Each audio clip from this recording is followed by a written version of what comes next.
bagahuzagurika kweli. Usiko abantu bakunda juste gusenga ariko batazi icyo basaba Imana. Kwizera gufite ubwenge, kwizera gufite kumenya. Biravuga ngo kwizera no kumenya neza udashidikanya. Usome Matayo ibice 11 duhere kuri 20 tugeze kuri 24. Ufite Bibiliya yawe urayifungura mu butumwa bwiza bwanditswe na Marko ibice 11 umurongo wa 20 kugeza kuri 24. Bukeye bwaho mu gitondo kare bakigenda babona wa mutini wumye uhereye ku mizi. Petero yibutse ibyawo aramubwira ati, mwigisha, dore wa mutini wavumye wumye. Yesu arabasubiza ati, mwizere Imana.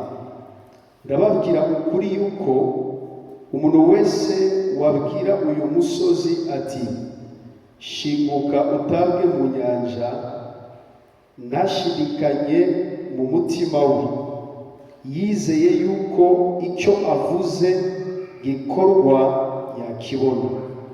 Nicyo gitumye mbabwira nti, ibyo musaba byose mubishyizeho umutima, mwizere yuko mubihawe kandi muzabibona. Amen. Ahandi haravuga ngo kandi muzabona bisohoye. Vous le verrez s'accomplir. Muzabona bisohoye cyangwa se muzabona icyo musaba gisubijwe. Abaheburayo ibice 11 guhera ku murongo, turasoma umurongo wa mbere ndetse n'uwa 6 gusa.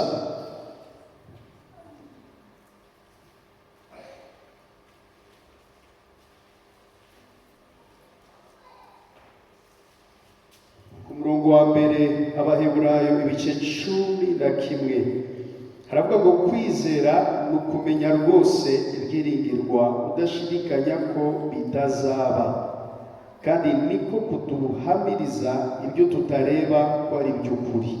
6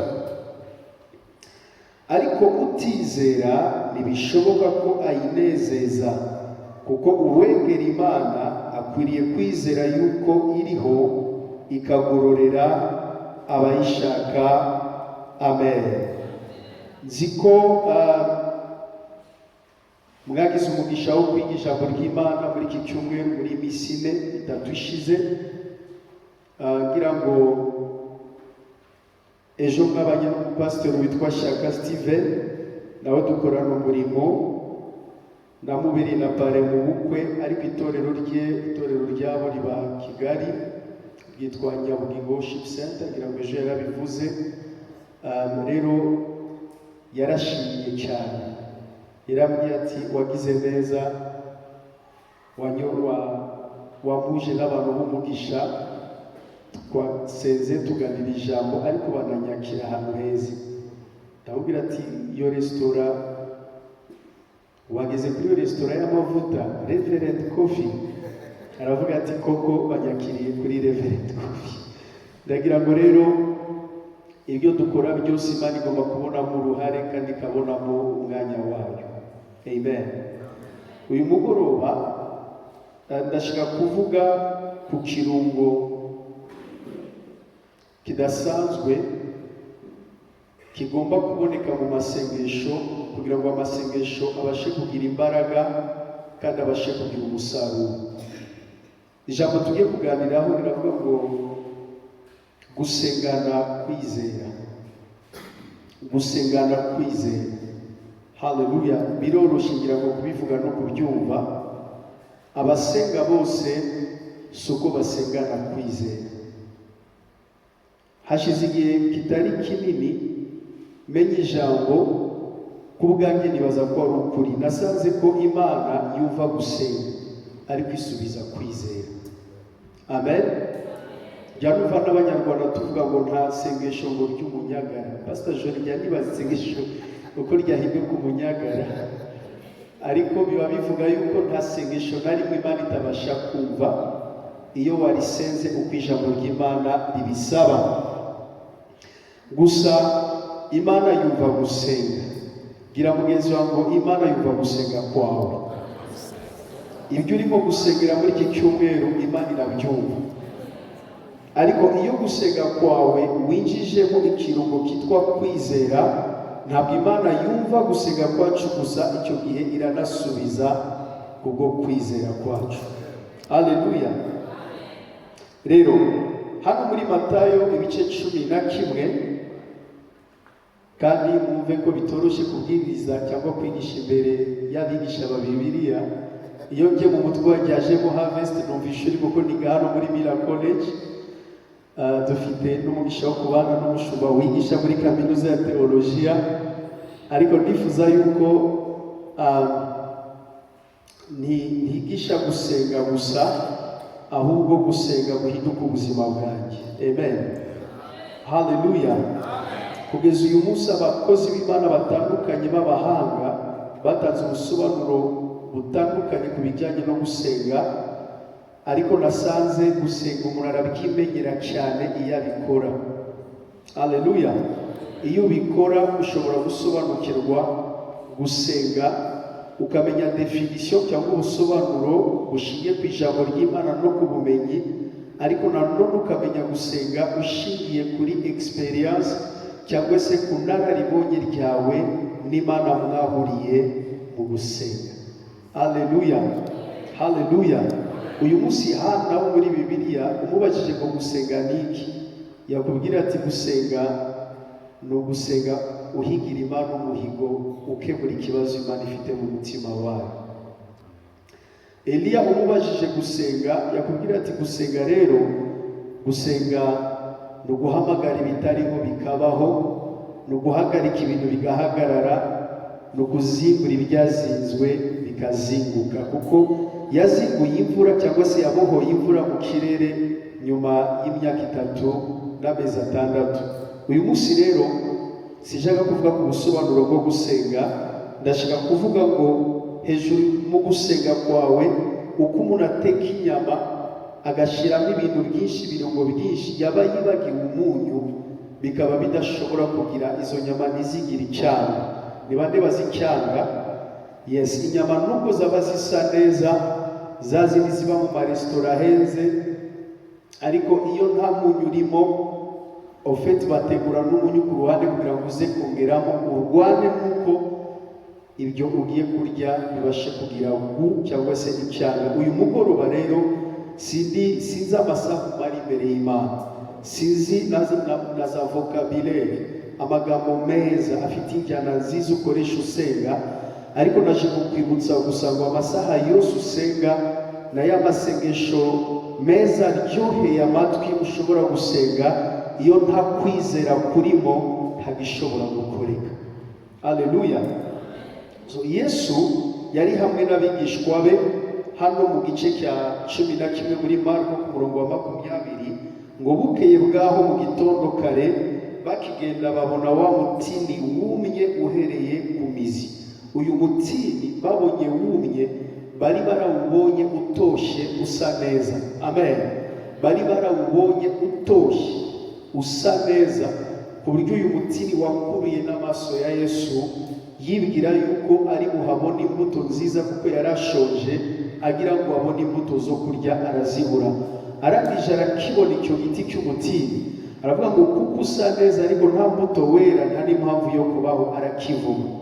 Abigishwa bashidikanya kuri iryo sengesho rya autorite, isengesho ry'ubutwari Yesu yakoze, kuko abantu benshi muri iki gihe iyo bavuga ngo isengesho ry'ubutwari babishakira mu mbaraga z'ijwi, mu izina rya Yesu, ukagira ngo nibwo utegeka Satani neza. Ariko buri ijwi ryose wakoresha iyo ririmo kwizera rikora ibintu bikomeye mu isi y'umwuka. Haleluya. Nakuriye mu nzu y'Imana dusengana n'abantu, ariko nabonye abantu bita ko ari abanyamasengesho bakomeye batabashakira mu gukiranuka, batabashakira mu bwenge bwo gusenga, kuko abigishwa babigeze ngo twigishe uko dukwiriye gusenga. So gusenga ni ikintu ugomba kwitondera, kuko iyo utabikitondeye ubuzima bwawe bushobora kwangirika kuko wasenze uko bidakwiriye. Ikindi bushobora kuba stuck bukaguma ahantu hamwe ntiguhinduke, ariko hari n'abasenga ubuzima bukava mu bwiza bukajya mu bundi bwiza. Ndagira ngo rero wamwifurize ngo ube muri aba bagatatu basenga amasengesho agira impact, amasengesho ahindura ibintu, amasengesho aguhindura wowe uyasenga, amasengesho ahindura ibyo usengera, ariko amasengesho ahindura na environment cyangwa se naho ubarizwa mu izina rya Yesu. Haleluya. So abigishwa babonye Yesu avuga ngo umutini ndakuvumye, batekereza ngo urahita wuma ako kanya. Amen, amen. Noneho baragenda, ariko birashoboka ko nubwo batabivuganye iryo joro baravuga ati siko uyu mutipe, uriya mutini buriya hari cyakoretse muri uriya mutini. Ariko ikintangaza n'ikigo mu gitondo Yesu arongera kubacisha kuri wa mutini.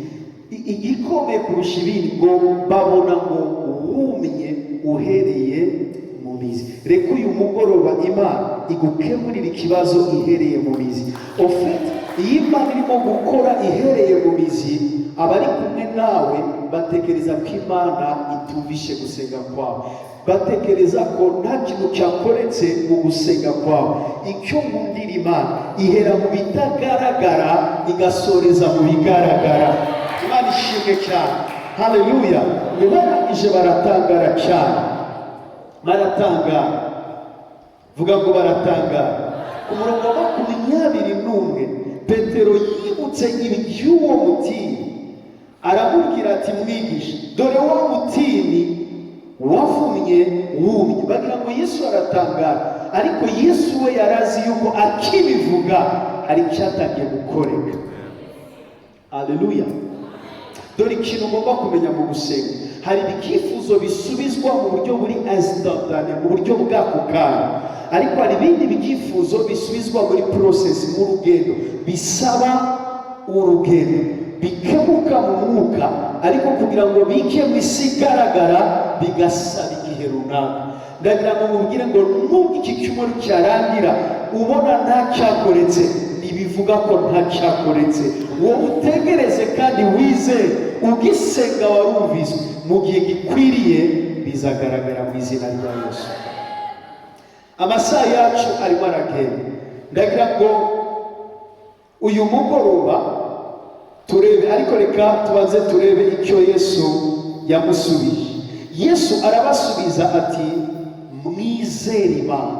Petero yavuze iki? Dore ibya wa mutini urumye wahise wumva guhera mu mizi. Yesu ntabwo yababwiye ngo ndi hatari, ntabwo yababwiye ngo ndavuga bikaba nategeka bigakomera. Yarababwiye ijambo rimwe gusa, mwizere Imana. Gira mugenzi wawe ngo izere Imana. Mu gusenga kwacu twizere Imana, mu gushaka Imana twizere Imana. Gusenga no kwizera nibyo jambo turimo kuganiraho. Haleluya, haleluya. 23 ndababwira ukuri yuko umuntu wese wabwira uyu musozi ati shinguka utabwe mu nyanja, ntashidikanye mu mutima we, yizeye yuko icyo avuze gikorwa yakibona. Nicyo gitumye babwira nti ibyo musaba byose mubishyizeho umutima, mwizere yuko mubihawe kandi muzabibona.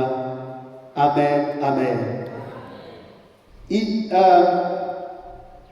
Iki gice tubonyemo yuko gusengana kwizera bishobora kwimura imisozi mu buzima bwacu.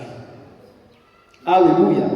Ariko ikibazo nibaza, njye umusozi nzi mbona nawo kenshi ni umusozi wa Rubavu.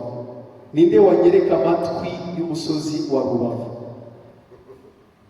Umusozi wa Rubavu ntabwo waremwe ngo uhabwe amatwi, ariko Yesu aravuga ngo nimugira kwizera muzabwira na Rubavu ngo va aho ngaho ujye mu Kivu, umusozi uzahaguruka ushinguka aho uri ugende wijugunye mu nyanja kuko wawubwira. Nta kindi gihambaye Yesu yashaka kubabwira. Yashaka kutwigisha yuko ibyo dusengera bifite amatwi birumva. Haleluya. Ibyo dusengera nubwo tutabibonesha amaso y'umubiri, ariko mu isi y'umwuka aho biri, iyo tubihamagaye birumva. Bibiri iravuga ngo Imana ihamagara ibitariho nkaho ari biriho. Rero nibyo ubona ko bidahari, menya iki kintu kimwe gusa, bifite amatwi birumva. Tugiye kureba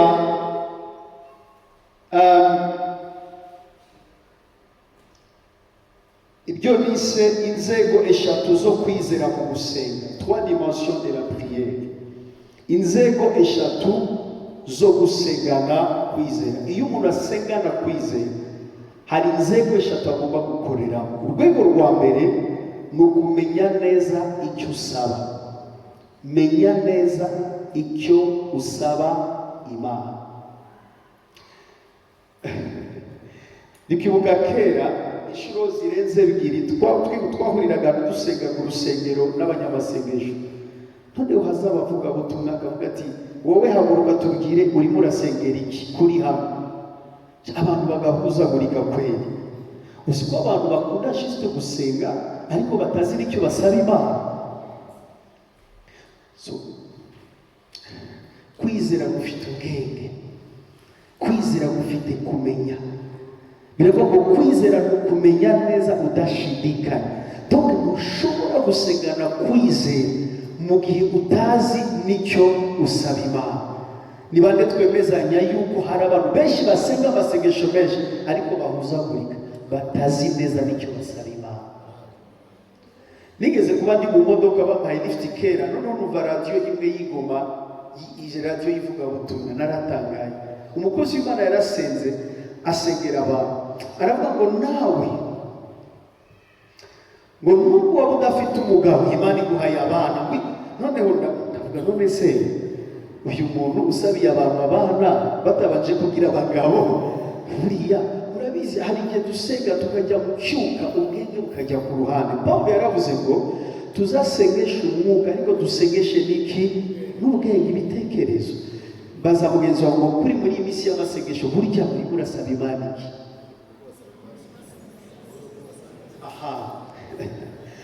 Muziko twemezanya yuko itorero Harvest ni itorero ryigisha abantu ijambo ry'Imana ritarigoreka. Bivuga yuko mufite umugisha wo kugira abashumba batazi Imana gusa ariko bayizi neza biciye no mu ijambo ry'Imana. Rero umuntu uzi ijambo ry'Imana akubwira Imana neza kuko Imana iri mu ijambo ryayo. Ntuzashakire Imana ngo ipima metero zingana. Metero z'Imana ziri mu ijambo ry'Imana. Ibiro by'Imana biri mu ijambo ry'Imana. Ishusho y'Imana iri mu ijambo ry'Imana. Ariko reka mbabwire, haleluya, amen, amen. Bivuga ngo icyo nashaka kuvuga, Imana izi byose. Bibiliya itwereka cyangwa abakozi b'Imana batwigisha Imana batubwira ngo ni Imana iri omniscient, ni Imana izi byose, iri omnipresent, ibera hose icyarimwe ariko izi byose. Haleluya. Hari naho bivuga ngo iyo dusenza amagambo yacu ataragera ku rurimi rwacu ngo tuyatikire tuyavuge, Imana ibibizi. So kuba Imana izi byose ntabwo byatumye Yesu mbere yo gukiza abantu yabanzaga kubabaza ngo urashaka ko gukorera iki? Kuko yabazije Bartimayo ngo urashaka ko gukorera iki? None se Pastor Joe impumyi yahisha ko itareba? Baramurandataga, baje bamurandata aho yabaga ku irembo ry'Yeriko. Yari nuvuga ngo ikibazo yari afite usibye na Yesu n'undi wese yarakibonaga. Duheze icyubahiro niba turimo kujyana. Ariko Yesu aramubwira ati, rero mwene Bartimayo kungezeho, urifuza ko ngukorera iki? Amen. Rero gusengana kwizera, dimension ya mbere cyangwa se urwego rwa mbere, abantu basengana kwizera ni abantu bazi imbere y'Imana, bazi icyo bashaka ko Imana. Haleluya. birasaba ubwenge ndetse no guhishurirwa. Kuko niba Salomo yarabwiye Imana imubajije gusa ko atabye ibitambo, ukaba uri ku kantu k'akagimbeyo, ukaba uri muri presence yanjye urifuza ko gukorera ibi, akavuga ngo ndashaka ubwenge bwo guca imanza zitabera. None se ko kabaye ufite kilisite kinini cya mbere, yari umuhungu wabaye umwami, bene Dawidi batamwemera, yari kuvuga ati ndashaka igikundiro no kwemerwa. Icya kabiri, yarazi ko ubwoko bwa Isirayeli wari ubwoko butagonda ijosi kandi buhora mu ntambara. Yari gusaba Imana ku ngoma yanjye zahora n'ubutsinzi ibihe byose. Ariko Imana avuga ngo kuko wamenye neza icyo ushaka, kikaba aricyo gikwiriye kurusha ibindi byose, n'ibyo byose utavuze ndabiguhana. Ndasenze uyu munsi ngo umenye icyo ushaka, Imana izaguhana byari. Nigeze kubwira abantu ndababwira ati niba tusaba Imana ngo Mana ngo ndashaka amafaranga, ngo ndashaka n'akazi, kamona ubundi amafaranga ava he? Amafaranga ava mu kazi. Iyo usabye Imana akazi ntabwo uba ukikeneye gusaba n'amafaranga, kuko kariya akazi impamvu wagahawe kugira ngo kaguhe iki? Amafaranga. Haleluya, haleluya. Yesu icyubahiro niba turi kumwe. Rero dimension ya mbere cyangwa se urwego rwa mbere, amasaha aragiye, ibindi ndabivuga vuba. Pastor Joel, iminota 5 byibuze. Dukomere Imana amashyi menshi. Aka kantu karinjiye. Rero isegonda imwe gusa ugira Imana ngo Mana nyigisha kumenya icyo ushakaho. Paulo mu gitabo cy'Abaroma yaravuze ngo ubwacu ntituzi uko dukwiriye gusenga. Ntituzi uko dukwiriye, ngo ahubwo umwuka w'Imana niwe utunihira, adusabira, aniha imirimo. Rero dukeneye umwuka wera kugira ngo tumenye icyo dushaka ku Mana. Abantu benshi bameze nk'umukobwa wa Herodiya, bakozi b'Imana. Kuri anniversaire ya Herode arabikina, akora ku mutima w'umutware ati guhiki, agiye kubaza nyina ubwenge buke n'inzika n'umutima mubi, ati umutwe wa Yohana mubatiza kumbe kuri plato bawuza usi wa mukobwa we. Niyo avuga ngo ndashaka kuzagira urugo rwiza, asabye umutwe wa umukozi w'Imana. Kumbe Harvest Bible Fellowship, Imana nanjye sindi busigare. Uko umuririmbyi yavuze ngo ugenderera abandi nanjye ntusige. Imana imubwenge bwo kumenya icyo mvuga igihe cyose imbere y'intebe yayo. Haleluya, amen, amen. Icya kabiri kiratangaje, cyangwa se urwego rwa kabiri uravuga ngo kivuge icyo ushaka ku Mana umaze kukimenya, menya kukivuga. Vuga. Kwizera ntabwo ari kiragi, kwizera kuravuga. La foi n'est pas sourde. Kwizera ntabwo kwizera kose kuravuga. Yesu arababwira ngo nimugira kwizera muzavugana n'uyu musozi, kandi icyo muzasaba mukivuze mwizere ko muzagihabwa. Bwira mugenzi wawe ngo uyu mugoroba ngomba kuvuga icyo ushaka ku Mana. Nasomye igitabo cy'umugabo witwa Yobico Nkikizwa. Nasomye ibitabo bye bibiri, ariko kimwe nasomye kari agatabo gato kitwaga La prière clé du réveil, cyangwa se amasengesho urufunguzo rw'ububyutse. Nasomyemo témoignage, ubuhamya, ushobora kuba mwarabwumvise ariko bwaranyubatse. Yakoreye Imana igihugu cyabo Korea y'Amajyepfo bavuye mu ntambara ikomeye, ubukene ari bwinshi ku buryo ngo yasabaga Imana intebe, ameza, biro n'igare ryo kumufasha gukora umurimo w'Imana. Amara amezi 6 asengera ibyo byifuzo, Imana itamusubiza. Ngo amezi 6 ashize ari mwijoro ijwi riramusanga ryuva muri we, ariko mwana wanjye ibyo wasenge kumaze igihe ubisengera wabivuze niki? Hari ubwoko bwinshi bw'amagare, hari ubwoko bwinshi bw'amameuble, bw'intebe n'amameza. Nubuhe bwoko bw'intebe n'ameza n'igare ushaka? Arangije ngo iryo joro ntabwo yasenze amasaha menshi, yaravuze ngo ndashaka igare ry'ubwoko bw'Abanyamerika rya vitesse kandi rinini riri robust. Ndashaka ameza meza, ndashaka n'intebe, avuga marke y'ibyo yashakaga byose. Imana irangije ngo noneho ndabiguhaye igihe ushime. Arangije ngo ku cyumweru mu materaniro arahagarara aravuga ngo ndashima Imana, mufashe duhe Imana icubahiro. Abantu baha Imana icubahiro, ati muzishimwe mfite, ati nasabye Imana, ati iri joro Imana yarayimpaye igare. Icyo gihe kuvuga igare muri icyo gihugu ryabaga bimeze nka vewiti iki gihe. Ati Imana yampaye igare kugira ngo nanjye nzajya mbasura muri umurimo wa pasiteri neza. Ati amen amen amen. Ariko ikijwi kimubwira ati ariko turizeye ko rifite. Ati ikindi Imana yampaye ameza kuko ni mbura uko mbakiri iwanjye nkora umurimo. Ati Imana yampaye ameza, impa n'intebe kugira ngo ngire biro nziza. Arangije ngo atashye yo mu rugo, abasore babiri b'abakozi b'Imana baramuherekeza bafite amatsiko yo kugira ngo barebe iryo gare rya pasiteri, barebe n'ayo meza, kuko bari bazi ko muzuye muri salo nta n'intebe bagira. Ngo binjiye muri salo bakajya barebana, bakabwira ngo none se bimeze bite pasiteri, rya gare riri he? Ngo akabereka mu gifuki. Ameza ari he? Kabereka mu gifu. None se nayo ntebe iri he? Kabereka mu gifu. Umwe arangije ariyenerva ararakara, ati ariko pasiteri turakubaza igare ugatwereka mu nda.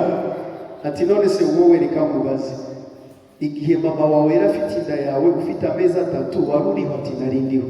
Iyo nda abantu barayibonaga? Ntayo babonaga. Ati nanjye igare nari twise, nubwo ntarariryara ariko iri mu nda nzariryara. Ugomba kugira boldness, ugomba kugira ubushizi bw'amanga bwo kuvuga icyo wasabye Imana. Haleluya, haleluya. Turigoma ari famiye twabanaga nabo, goma abantu baba mu bipangu ari benshi. Umusore umwe yabaga muri iyo famiye ariko ari umwana wabyawe hanze, noneho akajya aryama muri salo. Twakundaga gusengera iwabo muri salo, sinarizi ibyo gusenga, ariko yari umurokore aduhuza buri gihe. Yari famiye ikomeye ipuriramo n'abana benshi babutse muri uwo muryango. Noneho yitwaga Claude, akababwira ngo nubwo uyu munsi ndara hano, abwira abo babandi bemewe mu muryango we, baramuvanye bamuzana ari mukuru, abwira ngo igihe kizagera nzajya ngera kuri aeroport muze kuntegereza. Ati kandi nzajya mbajyana kuri restaurant mbagurira inkoko. Ibyo narabyumvaga n'umwana. Igihe cyarageze ibintu by'amakorta bije abyinjiramo arakira. Nabibonye n'amaso yanjye. Umwe mu bahungu bo muri uwo muryango yarabye ngo mperekeza tujye kwa wa mwene data. Ati kuko minervale ndayikeneye kandi niwe ugomba kuma minervale y'itrimestre. Bita nibuka yarabivugaga. Ibyo urimo gusaba Imana, we kuvuga ngo abarozi barabyumva ngo barabizinga, ntawazinga ikimana yarekuye bene data. Ntawazinga ikimana yarekuye bene data. Uwiteka ari kumwe nawe. Menya icyo ushaka, icya kabiri kivuge. Uru ni urwego rwa kabiri. Urwa nyuma soza hanyuma dusenge. Uru rwego rwa gatatu ruravuga ngo ni ukudashidikanya. Mu gitabo cya Yakobo 1:6 kugeza kuri 7 aravuga ngo ariko rero asabe yizeye ari ntacyo ashidikanya, kuko ushidikanya ameze nk'umuraba wo mu nyanja ujyanwa n'umuyaga ushushubikanwa. Umeze atyo ye kwibwira ko azagira icyo ahabwa n'Umwami Imana. Amen. Usengana gushidikanya ye kwibesha, ye kwibwira yuko hari icyo azahabwa n'Imana. Inzego 3 zo gusengana kwizera. Urwego rwa mbere ni uruhe? Menya icyo ushaka. Icya kabiri kivuge. Icya gatatu we gushidikanya. Muhaguruke dusenge mu izina rya Yesu. Reka dusenge. Data, mu izina rya Yesu turagushima muri mugoroba kubw'ijambo ryawe, turaguhimbaza kuko uri Imana ikomeye. Urakoze kongera kutwigisha yuko dukwiriye gusengana kwizera. Uduha ubwenge bwo kumenya icyo dushaka muri mugoroba n'igihe cyose tukwegereye. Kandi Mwami w'abami, hejuru y'ibyo uduhe gushira amanga no kuvuga, ubyumve, isi byumve, imitima yacu bimenye yuko hari icyo dusaba Imana kandi twizeye ko yumva gusenga kwacu. Hanyuma data, turirukana umwuka wo gushidikanya mu mitima yacu, twanze gushidikanya kose kuzanwa n'umwanzi mu gusenga kwacu. Urakoze mwuka wera, urakoze data, wumve gusenga kwa buri wese uyu mugoroba kandi ugusubize, kuko ijambo ryawe riramubasha gukora ibiruta cyane ibyo dusaba n'ibyo twibwira. Nk'uko imbaraga zawe ziri zidukoreramo, rekura imbaraga zo kwizera zidukoreremo cyane, kugira ngo ibyo dusaba ukore ibiruta cyane ibyo twizeye n'ibyo dusaba, mu izina rya Yesu Kristo urakoze, amen. Reka twegereze Pastor Joel, amashyi menshi twegereze. This is